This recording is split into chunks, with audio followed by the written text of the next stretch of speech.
Балалар, бізде қазір қазақ тілі сабағы. Ортақ тақырып атақты тұлғалар.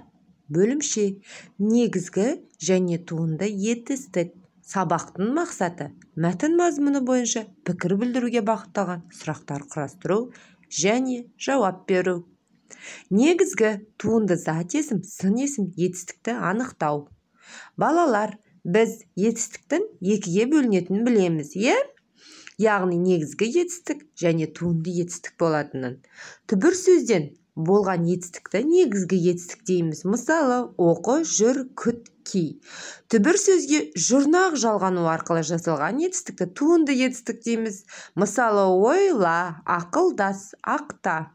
Тамаша балалар, бұл ереже сендердің ереже дәптерлерінде бар, және оны сендер жаттап алдыңдар, балалар? Тамаша. Ендеше балалар, оқу тапсырмаларына назар аударайық. Бүгінгі күн атауын жазамыз. 11 ақпан. Каллиграфиялық сәтке әріпінің бас әріпін және кіші әріпін барлық талаптарға сай жазып шығамыз.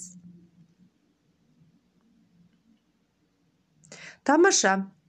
Ендеше балалар, 24-ші жаттығу сендердің оқулықтарыңның 53-ші бетіндегі тапсырмаға назар аударайық.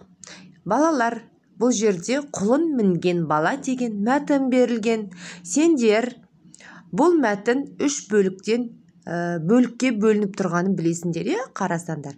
Енді балалар, бұл жаттығу мынандай дескриптор арқылы жасалады. Бірінші мәтінді оқисыңдар.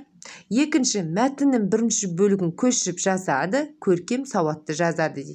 Яғни балалар, мәтінді мұқият оқып аласыңдар да, бірінші бөлігін ғана көркем, әдемі, сауатты етіп көшіріп жазасыңдар. Келістік пе балалар?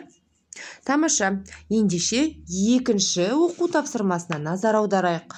Ол оқулықтарыңның 54-ші бетіндегі 26-шы жаттығу. Бұл жаттығу мынандай дескриптор арқылы жасалады. Бірінші, көп нүктенің орнына жақша ішіндегі жұрнақтардың тиістісін жалғайды, сөздерді көркем, сауатты жазады. Яғни балалар, сендерге не берілген екен? Сөздер берілген және жақшаның ішінде жұрнақтар берілген екен. Осы жұрнақтардың қайсысы тиісті, соны жалғап сөздерді көркем, сауатты жазасыңдар, үтір арқылы. Жақсы балалар. Ендеше сабағымыздың соңында сабағымызға кері байланыс беруді ұмытпаймыз. Леп белгісін жазғандарын, бәрі түсінікті дегендерін, сұрақ белгісін жазып жібергендер, әлде де сұрағым бар дегендерін. Жақсы балалар, келесі сабаққа дайындаламыз.